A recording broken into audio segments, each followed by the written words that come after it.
Now, how does that work if we apply it back to my inspiration, my original inspiration in China with Taobao?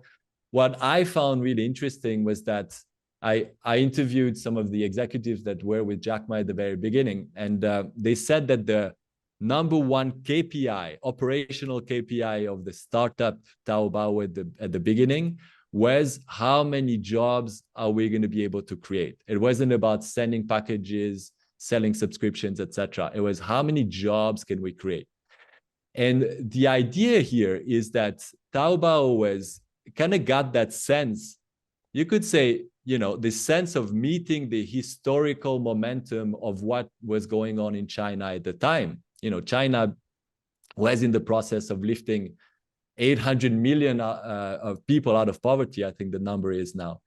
And so Taobao understood that, well, this is really what is going on, what has meaning here, meaning for the government, you could say, meaning for the overall momentum, but meaning for the people of rising out of poverty, and developing entrepreneurship and creativity, etc. in the process.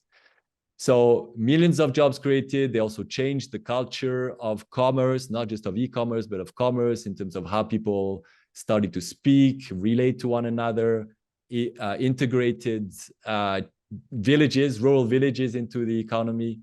And the whole point of this was, it wasn't about building a company, but it was building a whole new foundation so that new value creation could start happening.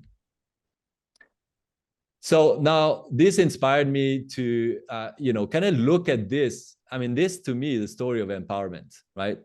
Delivering that kind of value, lifting people upwards in that way. It's a story of empowerment. And I found that there's a contrast to the story of e-commerce in the West, the way it developed in the West.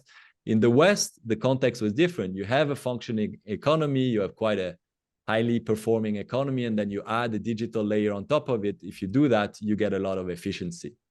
You get, faster speeds, you get cheaper prices, you get more convenience. Now, in the West, we're also enamored with this idea of efficiency and of disruption. Now, disruption is funny if you are the disruptor. It's not so funny if you're the disruptee.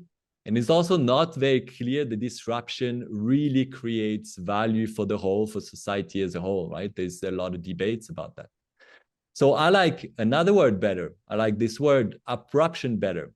And to me, the idea, the key difference is that disruption kind of shifts value around. If you, in an ecosystem, shifts value around to another set of actors, makes things more efficient.